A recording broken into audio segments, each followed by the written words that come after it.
lá, iniciando 2020, que maravilha, gente, um ano novo inteirinho para todos nós, para todas nós, né? E dessa vez nós buscamos, para TV Embelezar, uma especialista, uma psicóloga, sabe, que vocês vão amar de paixão, gente, porque ela é muito comunicativa e ela vai trazer um assunto aqui que decididamente não tem quem não vá se preocupar. Quem é que não é mãe? Quem é que não é pai?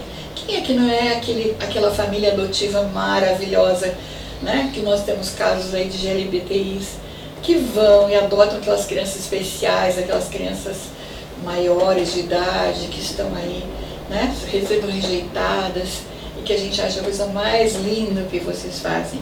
Então hoje o nosso papo, nosso diálogo, nosso conhecimento vai ser uma aula, tá? Com a professora doutora Sandra Chevinsky. Ela vai nos conversar aqui, explicar a questão assim, dessas emoções das crianças que partem das festas, dos presentes, e chega também o período da aula. E olhe lá como é que ficam esses pais no meio dessa confusão toda. 2, 3 filhos carregam para um lado, carregam para o outro, dá problema para o terceiro, enfim, né? E quando não tem o pai, é a sua mãe que tem que correr com todo mundo. Hoje nós estamos em festa, nós vamos conversar sobre as criançadas de todas e de todos vocês. Então, doutora Sandra Chevinsky, por favor, nosso cumprimento aos nossos internautas, os nossos internautas. Desejo a todos um feliz 2020, é uma grande alegria estar aqui com vocês e espero que o nosso diálogo seja bem proveitoso para todo mundo. Doutora, vamos partir um pouco assim, né? Férias. Você terminou o último dia de aula, a criançada tá eufórica pra caramba, né? Férias e vem Papai Noel, todo mundo quer presente. Hoje em dia, a gente vê por aí, doutora, criança com 1 ano de idade, já com o seu celularzinho na mão, né? E tá lá fazendo o seu joguinho, etc. Se a mãe inventar de tirar a nossa, tem uma gritaria no meio do caminho, certo? Se ela perde o sistema, ela quer de novo que o pai e a mãe acessem. Então, nós temos hoje crianças com 1, 2 anos plugadas, gente. Eu acho isso assim, não sei se é extraordinário ou não, né? Até que ponto isso impacta na criança. E ao mesmo tempo nós temos as férias, toda a família junto, vamos passear, vamos brincar. Um período extraordinário para as crianças, certo? Principalmente os irmãozinhos, os primozinhos, aquela coisa toda. E aí depois nós vamos ter o período das aulas. Como que nós vamos começar de início? Vamos pensar assim, qual foi o impacto das festas de fim de ano e as férias, passear a família toda junto? Bom, vamos pegar por partes de tudo isso que você falou, né, Elizabeth? A primeira coisa é o uso da tecnologia. Inegável que a tecnologia hoje em dia, em curtas distâncias, a gente tem acesso a tudo imediatamente, então a gente não pode deixar que as crianças estejam fora disso, né, que sejam analfabetas. Mas o uso excessivo de tecnologia, uma criança com 1 ano de idade, como você disse, não é para ficar muito tempo num celular, num tablet ou coisa parecida. Temos estudos atuais que já mostram prejuízos no desenvolvimento infantil por conta do alto uso da tecnologia. Falando em férias. Férias é para a criança andar descalça, é para a criança mexer na terra, na areia, na água, para ter liberdade e, além de estreitar relacionamentos sociais, e ela também precisa se desenvolver do ponto de vista motor.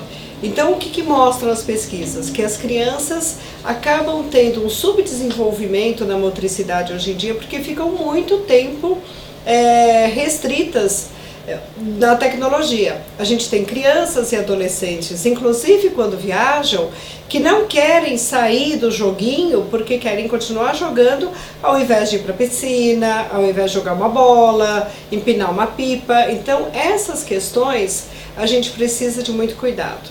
Muitas vezes os pais deixam a criança com o celular, até no restaurante a gente vê muito isso, porque a criança fica quieta, não dá trabalho. Isso é um prejuízo no relacionamento, é um prejuízo para a criança aprender a como se comportar, qual o limite que ela tem que ter em sociedade, nos lugares. Então a primeira coisa, em férias, às vezes tem que ter férias também do celular, do tablet e de todas essas questões.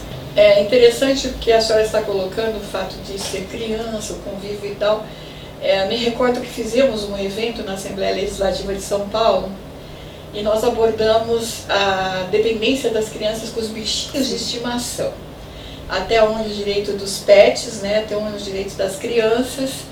E também uma confusão que havia dentro disso, que muitas vezes a criança só vai dormir se o petzinho dormir com ele, para comer o petzinho tem que estar junto, né? Então era uma questão do gatinho, do cachorrinho, essa história toda aí, né? Imagine viajar, tem que cada um ter seu animalzinho que vai, que volta, né? Então, e depois quando vai estudar não vai levar esse animalzinho, quer dizer, como que educar isso, como que, hoje em dia tem tantas crianças dependentes dos pets, né, que são as companhias deles, né, do que às vezes um adulto que está junto, a babá toca toda hora, enfim.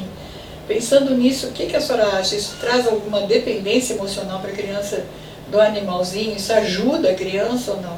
Sempre ter um animal é bastante proveitoso e ajuda no desenvolvimento psíquico, porque é um ser vivo, que troca afeto, que tem necessidades. Então, muitas vezes a criança aprende que amor significa cuidado.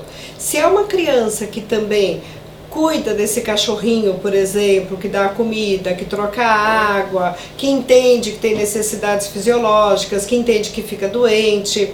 A gente costuma dizer, inclusive, que as crianças, elas começam a entender o ciclo de morte e de vida por causa dos animais. Os animais costumam morrer antes, e aí as crianças vão tendo essas vivências e entrando em contato com isso.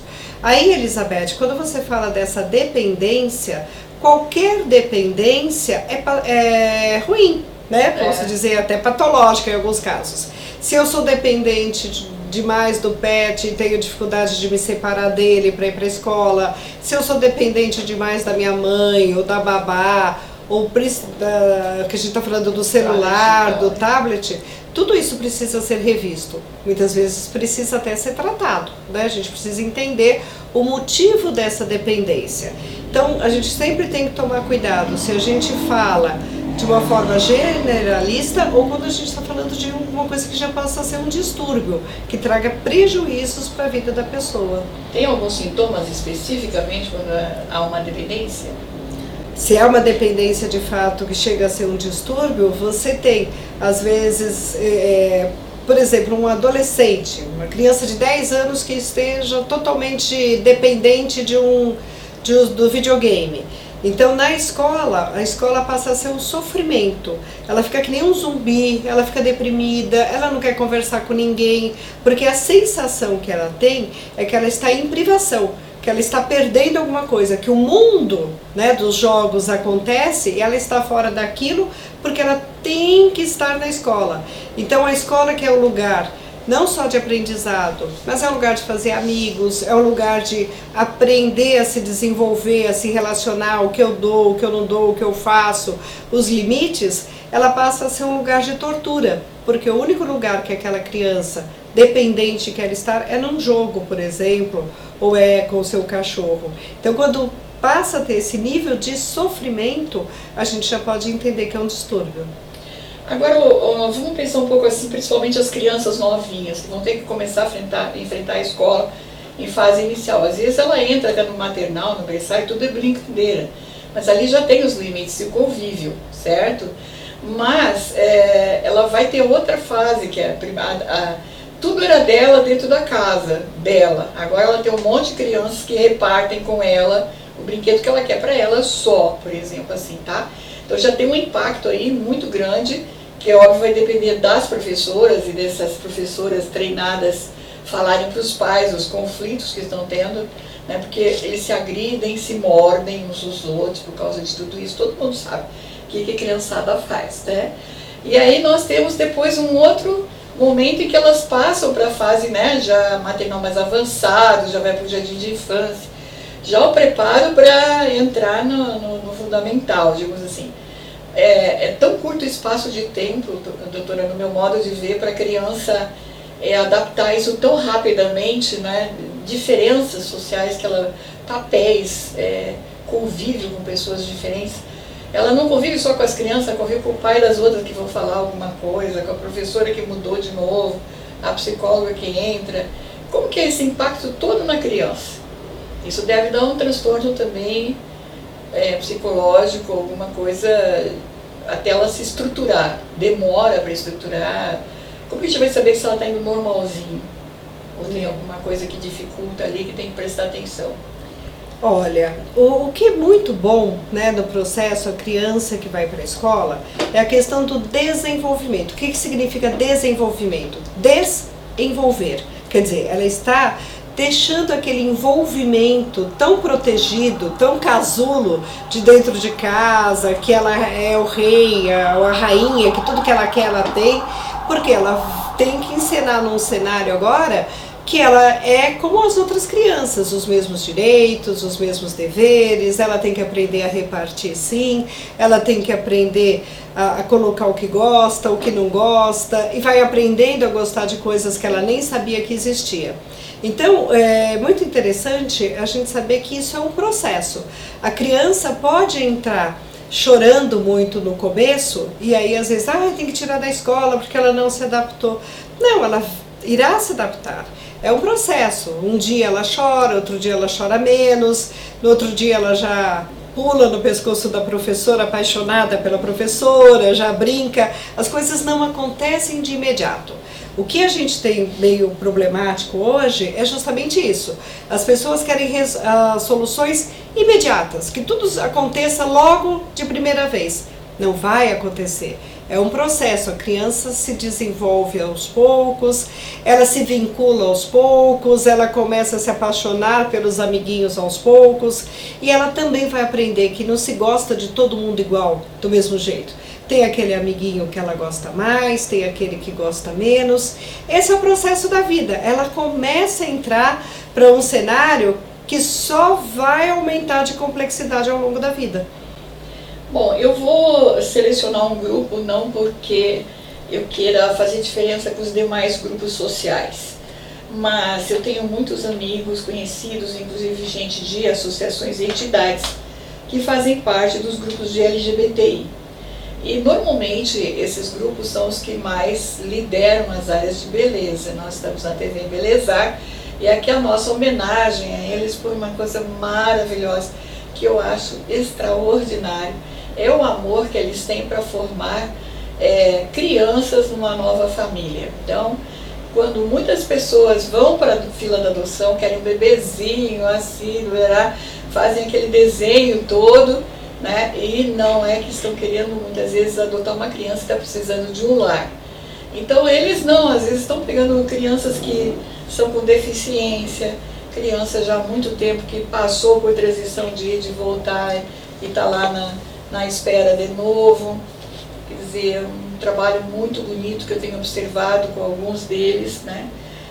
E que fazem todo o ritual da fase de adoção, né? Vão às entrevistas com os psicólogos, enfim. Mas o que nós temos a dizer dessas crianças no momento que elas também vão ter que entrar nessa transição da escola? Quer dizer, elas estavam lá atiradinhas, não tinham todo o afeto de uma casa, né, de alguém que cuidava, de alguém que era aquela família que ela não tinha, ela passa a ter, e agora ela vai ter que começar a entrar na sociedade. Esse aspecto, essas mudanças, assim, como pode refletir nessas crianças, nesses adolescentes quase, né, alguns. E os deficientes, coitadinhos, que realmente ninguém queria eles. Os coitadinhos de deficiente, por favor. Peraí. Eu trabalho com ele, não pode, coitadinho com deficiente. Eu sei, eu já estou falando para ele. Essa parte você corta. E os deficientes, principalmente, ou não, e as crianças com deficiência, principalmente, que são as que ninguém está se interessando. E é exatamente essas que eles vão buscar, com aquele carinho, com aquele afeto, para exercer o papel familiar. Então, o que a senhora tem a dizer dessas crianças, quando elas têm que se adaptarem a um sistema novo de ensino? Ela tem que sair para a escola, ela vai ter que aprender tudo de novo, né? Bom, você já falou tudo, você falou a palavra adaptar, né? Então, a adaptação é também um processo, não é algo que acontece assim urgentemente. Eu acho interessante a questão da adoção. Eu só queria salientar que as pessoas, quando buscam a adoção, precisam mesmo desse processo de entrevistas, muitas vezes de tratamento psicológico, porque filho é filho. Independente dele ser adotado, independente de ser gestado, independente da idade que tem. Se a gente adota uma criança como filho, a gente vai tratar como um filho de qualquer outra forma. Às vezes as pessoas têm uma ideia de que a criança adotada, ela tem que ser agradecida aos pais adotivos. E isso daí é um passo para o insucesso. Porque a criança, ela será quem ela é. Tem criança que é mais tranquila, tem criança que é menos tranquila, tem criança que é mais agradecida, tem criança que é menos agradecida, independente se nasceu da barriga da mesma mãe que está criando. Então, a gente precisa estar preparado para essa criança que virá com as peculiaridades que são dela, né? Então, uma vez eu vi uma entrevista com os pais do Milton Nascimento, dizendo que o Milton Nascimento deveria ser muito agradecidos a eles, né? Porque foi adotado pelos pais. E os pais responderam: nunca que ele tem que nos agradecer. Nós é que agradecemos a ele pelo filho que ele é, por ele ter sido nosso filho. Então, é tudo sempre uma troca. Então, essa criança, ela precisa de uma adaptação no novo lar, são regras diferentes, mas não são regras que já vêm impostas. Uma família, ela se forma, as regras também vão se formando nesse processo, nesse desenvolvimento. Algumas regras a gente muda ao longo da vida, a gente muda de ideia, a gente muda de opinião. E filhos sempre vêm para quebrar os nossos paradigmas. Às vezes a gente quer tudo muito certinho e vem, os filhos mostram que é tudo diferente do que a gente imaginava. Então esses pais precisam ter essa abertura para o novo. Todo novo membro da família trará vivências que são inimagináveis, que a gente jamais imagina que vai passar aquilo. E essa criança, quando ela entra na escola, ela passará por esse processo de vivências também. Ela pode ser muito bem aceita, ou ela pode ter dificuldades de relacionamento, como qualquer outra criança. Então, acho que tirar esse estigma que é por causa da adoção e entender que os conflitos que se vivem, as dificuldades que se vivem, são porque a vida traz isso. Da mesma forma que, claro, muda muito o cenário, né, Elizabeth, que é o que você está falando. Essa mudança de cenário precisa, sim, de um cuidado especial, de uma adaptação, de todo um tempo. A gente precisa entender que essa criança, às vezes, vai ter um tempo diferente de uma outra criança. Então, o que precisa? A gente tem regras gerais, mas a gente sempre precisa pensar em cada caso individualmente. Não dá para generalizar a dificuldade de uma criança com a dificuldade de uma outra criança. Mesmo duas crianças, mesma faixa etária que são adotadas, elas podem ter comportamentos totalmente diversos uma da outra. Então, é importante atentar para a peculiaridade de cada um e, quando as coisas são muito mais complicadas, procurar uma ajuda especializada, com certeza. Muito bem, gente. Olha aí que excelente explicação, né, para a gente até ficar animado e querer fazer mais adoções por aí. Bom, vamos lá, vamos pensar na violência doméstica, né? Não adianta. Infelizmente, a gente vai ter que estar sempre abordando isso por enquanto o mundo não é todo cor, não tem mais nenhuma violência, né? Infelizmente, os jornais estão aí noticiando, né? Em canais de TV a gente está assistindo, em rádio, enfim, aumentam as estatísticas, a violência contra a criança, contra a mulher, mulher contra homem, homem contra homem, mulher contra mulher, está uma confusão, né? Gente, que pena que está todo mundo brigando por aí. E nós temos duas formas de fazer essa pergunta para a senhora. A criança estava bonitinha com o seu irmãozinho e brincava com o seu pet, com os seus brinquedinhos, com o seu aparelho digital lá, tudo bem. Aí ele entra na escola e vai começar a briguinha de tapa com os coleguinhas. Por quê? Porque eles querem o mesmo brinquedo, entendeu? Porque um cuspiu no outro, porque um rasgou não sei o que do outro. Não é? Quer dizer, vai ter brigas também. Como é que é essa briga lá? O que isso vai causar de impacto, né, na criança, desde as frases iniciais? Aí nós vamos ter, no momento assim já de adolescente, aí a briga é outra, né? Às vezes é pela namoradinha, às vezes é porque tirou a nota mais alta, brigaram por causa do trabalho escolar, né? Enfim, tem outros problemas mais graves que surgem no meio do caminho, já tem alguns que estão se colocando na vida sexual, querendo conquistar as garotinhas e vice-versa, né? Nós já temos um outro universo que vai preparando essas crianças para a vida adulta. Mas ele chega em casa, tem briga do pai e da mãe, gente, e aí? Né? O que é essa violência toda? E nós estamos falando assim, eu vou lá fora para estudar e vejo um monte de confusão.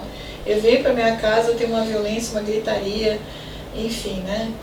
Como é que é essa criança, essa adolescente, diante dessa situação que, infelizmente, é real? O que pode acontecer, o que fazer, o que aconselhar? Olha, quando irmãos brigam, né? É bom que todo mundo aqui saiba que não é um problema. Tem pesquisas que dizem que as crianças pequenas, os irmãos, eles brigam mais ou menos de 20 em 20 segundos, né? Para aprender, para chamar atenção, eles estão nos treinos. Mas uma coisa são os irmãos brigando, outra coisa é a violência entre os adultos. Então é óbvio, se eu tenho um lar violento, a tendência dessa criança também ser violenta é muito grande. É um comportamento aprendido, até neurologicamente isso se justifica. Quanto mais jovem, mais neurônios espelhos tem. Então, mais imitação se tem. A gente aprende muita coisa por imitação. Então, muitas vezes, uma criança que é muito agressiva na escola, pode ser que ela vivencia muitas situações violentas dentro de casa. Ou o contrário, todo pico de curva. Uma criança que é muito quieta, uma criança que tem dificuldade de se colocar, uma criança que não se defende nunca, também pode ser uma criança que sofre maus tratos em casa. Então o educador, o professor tem que ficar atento.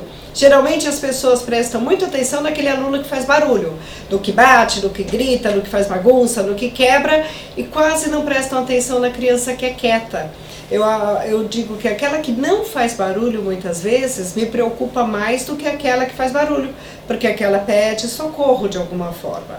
Então todos os extremos, uma criança que ou é violenta demais ou é quieta demais, tem que chamar atenção, porque alguma coisa errada está acontecendo. E muitas vezes é muito mais complicado, a gente vê um grande sofrimento infantil pelo abandono. Você falou de orfanato no outro bloco, mas a gente tem crianças que são abandonadas dentro de casa, né? Negligenciadas. É aquilo que a gente falou, é a criança que, para não dar trabalho, a mãe entrega um tablet na mão dela e fala, Tó, fica aí e não me enche, né? Me deixa quieta. Ou a própria mãe está o tempo inteiro no celular. A criança quer mostrar um desenho, a mãe, mas está no celular, não olha para o desenho da criança. Então são situações que é importante que a escola às vezes preste atenção. Que aquela criança pode passar por algum problema que não foi visto. E nem sempre esses pais, em verdade, são maus pais de propósito. Às vezes eles precisam de um cuidado também, eles também precisam ser orientados, eles também precisam ser tratados. Porque a gente criticar as famílias é fácil, né? A grande questão é como a gente pode ajudar as famílias. Acho que esse é o ponto principal. Então, e tem um outro detalhe, doutora, que é difícil abordar, mas pior de tudo que é real, né? Crianças, aparentemente, se olha, estão sentadinhos, bonitinhos, tomando uma garrafinha de água, mas não é água, certo?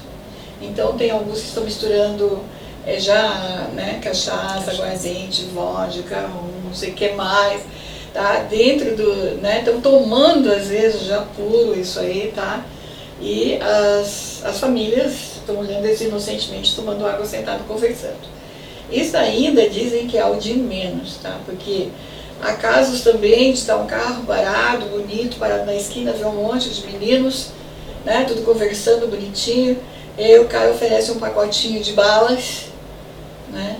E todo mundo sabe o que tem nas balas. Daqui a pouco os meninos já estão todos alterados, enfim. Não era bala, não era só isso, tinha um pouco de droga lá no meio. Enfim, quer dizer, ficam parados nas esquinas, atacando a molecada.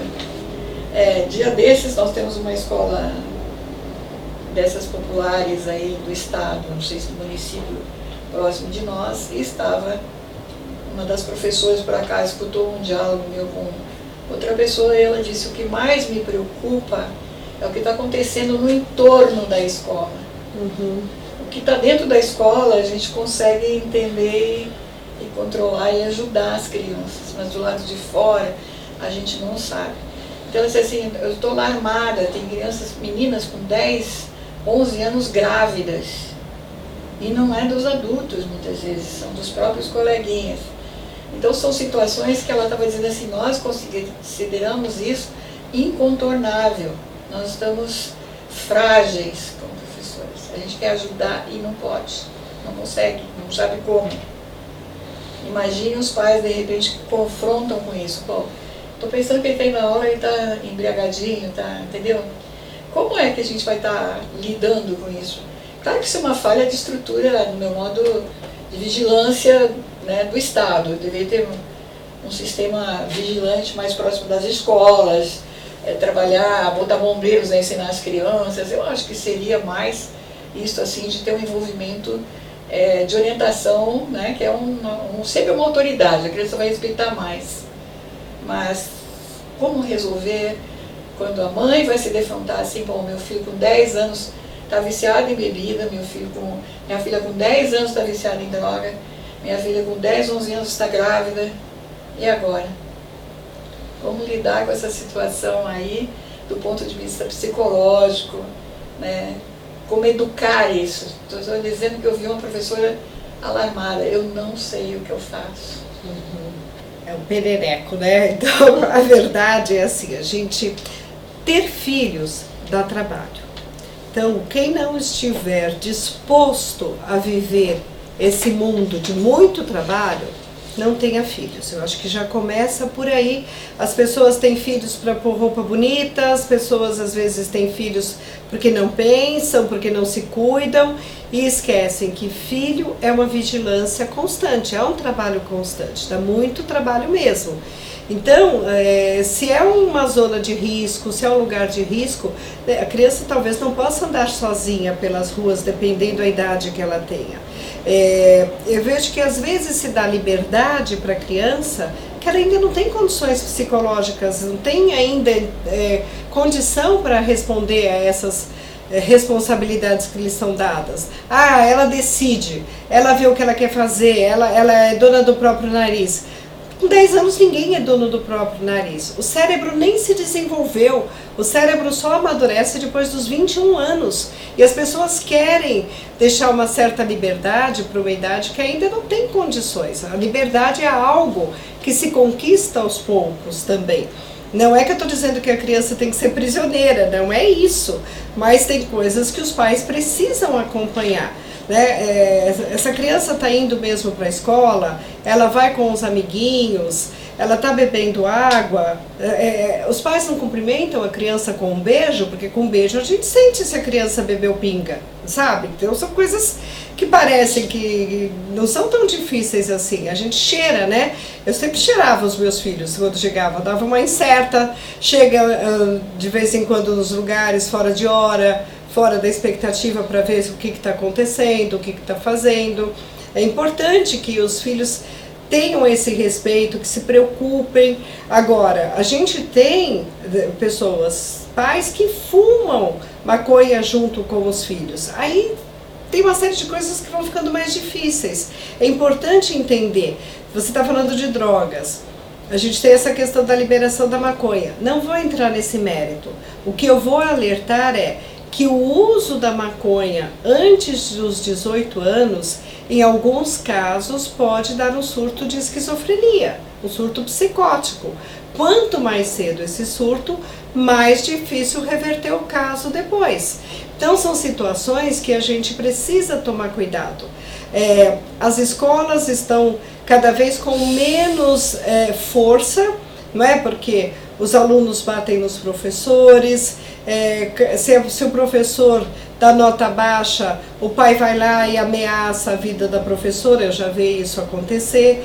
O sistema fica, a escola também não consegue muitas vezes se adequar e ser interessante o suficiente, então a rua, o jogo é mais interessante do que a escola. Então são várias frentes aí de trabalhos que precisam ser revistos mesmo, para que a criança e o adolescente não fique tão abandonado. O que a gente não pode fazer é querer colocar a responsabilidade em quem ainda não tem condições de se responsabilizar.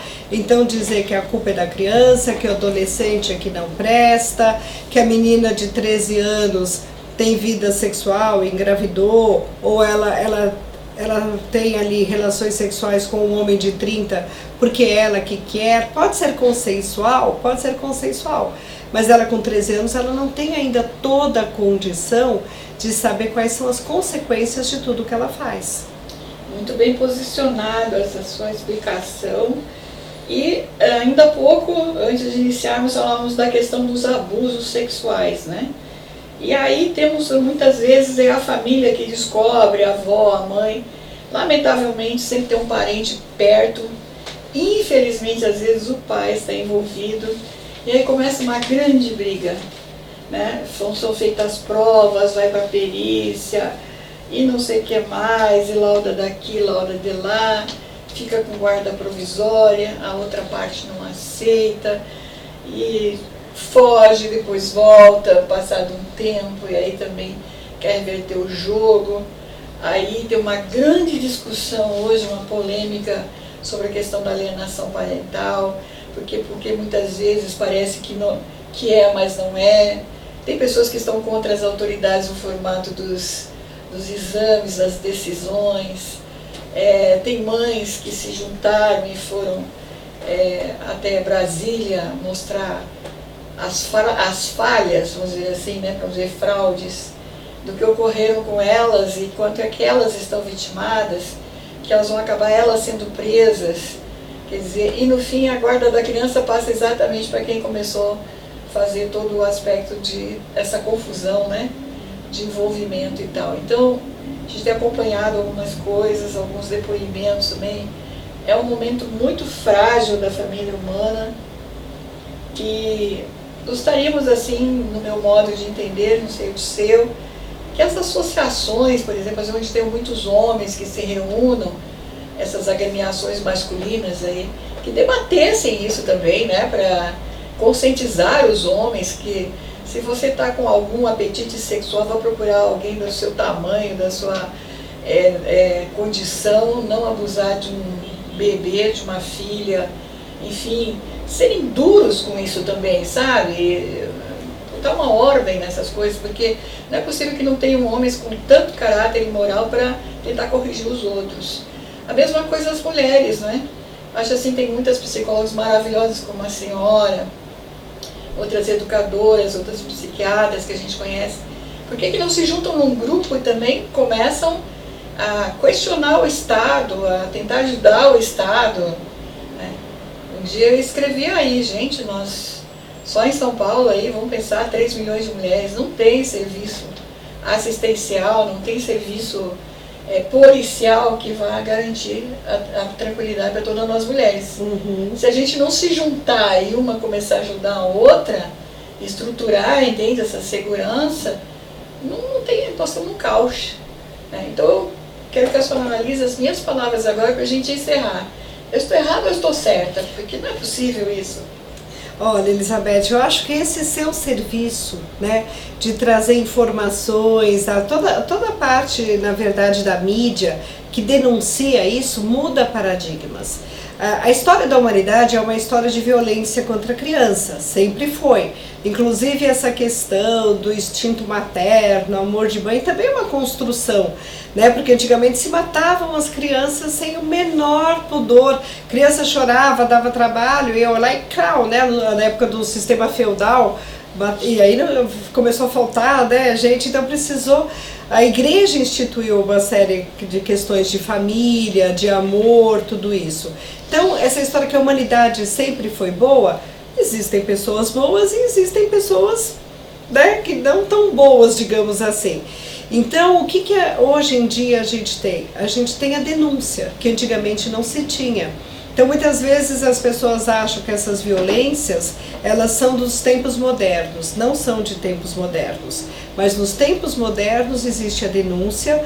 Por conta da denúncia, se criam mecanismos legais, se cria mais repressão. Então, as coisas são mais escancaradas e, de uma certa forma, isso coíbe algumas pessoas, sim. Eu tive já conhecimento de pessoas que lá em Manaus, as olarias, era praxe que os donos da olaria iam, na verdade, estrear. Quando a filha de um operário menstruava pela primeira vez, o operário já sabia que aquela menina precisava ser dada para o dono da olaria. Então, isso agora, gente, há pouquíssimo tempo. Então, existem associações lá tentando mudar essa mentalidade. Por quê? Porque a gente tem uma mentalidade ainda, em muitos lugares, de senzala. A verdade é essa, né? De que, então, o dono, o chefe pode... É uma situação de poder. O pai que abusa de uma criança é porque ele se sente nessa hierarquicamente no poder de fazer isso. É a lei do mais forte contra o mais fraco. E a partir do momento que se começa a denunciar, que se traz a público mais essas questões, a gente consegue aos poucos mudar um pouco a mentalidade e começa a ter punição, porque antigamente não se havia. Então você tem toda a razão, Elizabeth, quanto mais ONGs, quanto mais grupos, quanto mais se fizer, maiores as chances de coibir esse tipo de comportamento perverso. Não dá para esperar só pelo Estado. O Estado tem tantas coisas para fazer que não vai estar cuidando de cada família numa esquina, gente. A gente vai ter que começar a se organizar sociologicamente, né, os grupos, os bairros, entende? E construir as suas defesas, as suas lutas e até mesmo as denúncias de forma coletiva, né? As buscas de forma coletiva. Tomara que do ano 2020 tenha esse espírito daqui para frente, né, de união entre as pessoas, de posicionamento, de buscar soluções, que o problema de uma família muitas vezes é o problema de todas. Sim. Né? Não é isso, doutora? Então, é uma questão de responsabilidade. Então, eu tenho responsabilidade pelos meus filhos dentro da minha casa, eu tenho responsabilidade de fazer o meu trabalho bem feito, eu tenho responsabilidade de que se eu estou escutando o vizinho bater na mulher, ou se eu estou escutando uma criança que eu vejo que algo errado aconteça, eu tenho responsabilidade responsabilidade não só de querer punir, né, mas a responsabilidade de ter que ajudar, de ver o que é, qual é a carência, o que acontece de errado, qual que é o problema, qual que é a dor, qual que é o sofrimento. A partir do momento que todo mundo percebe que é responsável pelo bem-estar de quem está do lado, a gente tem a chance de viver num mundo melhor, com certeza. Então, eu estou bastante emocionada com essa finalização que a senhora faz. Eu acho que é isso que nós precisamos, né? Eu digo assim que são os nossos arautos e as nossas arautas. Está na hora de aparecer pessoas extraordinárias, como a gente tem entrevistado gente tão bacana, Bárbara, aí que vocês estão vendo, né? Acredito que a gente aprendeu muito hoje, gente. Olha, pensa bem, toda a formação dela, veja o currículo aí e diga, puxa, nós tivemos uma entrevista com essa pessoa e nós estamos aqui trabalhando, embelezando as pessoas, nós estamos aqui deixando as pessoas mais felizes, mas também, muitas vezes, ela está com um problema gravíssimo em casa, tem que falar. Se falou para nós, o que a gente pode fazer? Vamos indicar um atendimento, vamos conversar, vamos fazer um grupo, vamos fazer uma palestra aqui dentro da nossa empresa, né? Vamos chamar o RH, vamos fazer uma palestra aqui dentro para ver se tem casos com os nossos funcionários, e está acontecendo ou não. Eu acho que no momento que a gente consegue partir para uma vida melhor, procurar uma vida melhor no nosso entorno, como a senhora está dizendo, a sociedade em si vai melhorando consequentemente, né? Então, é importante consultar os especialistas. Parabéns à senhora e todas as especialistas e todos os grandes homens aí que também a gente tem entrevistado, que vêm, dividem os seus conhecimentos, né, para que a gente fique melhor.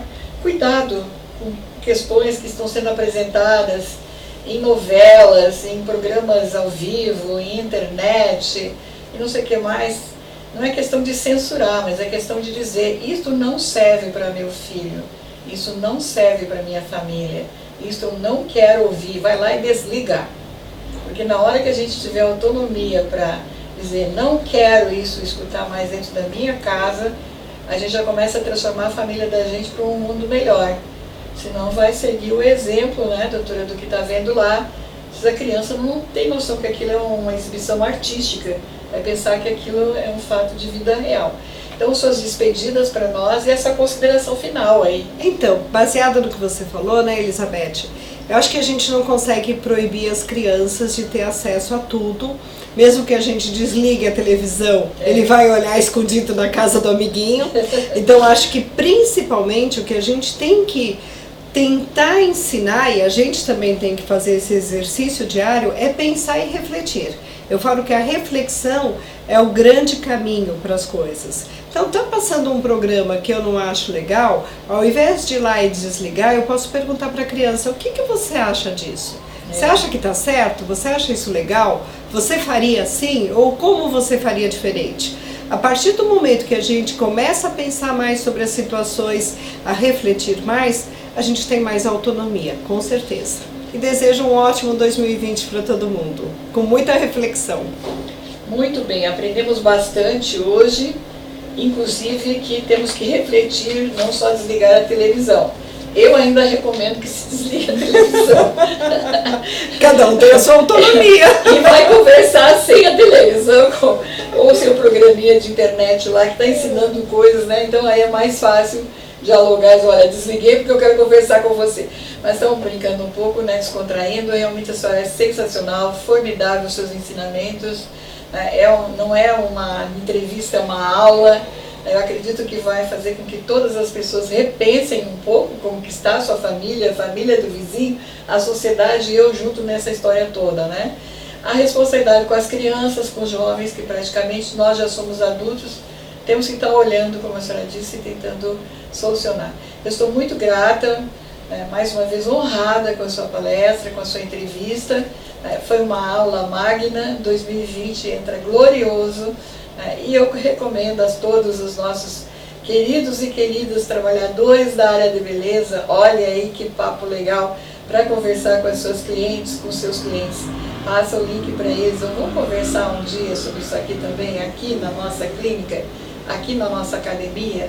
Vamos fazer um movimento e vamos discutir essa questão aqui, tá? Um grande beijo no coração, 2020 esplendoroso para a gente construir todos os dias, cada dia, um dia maravilha. Um beijo, até a próxima edição.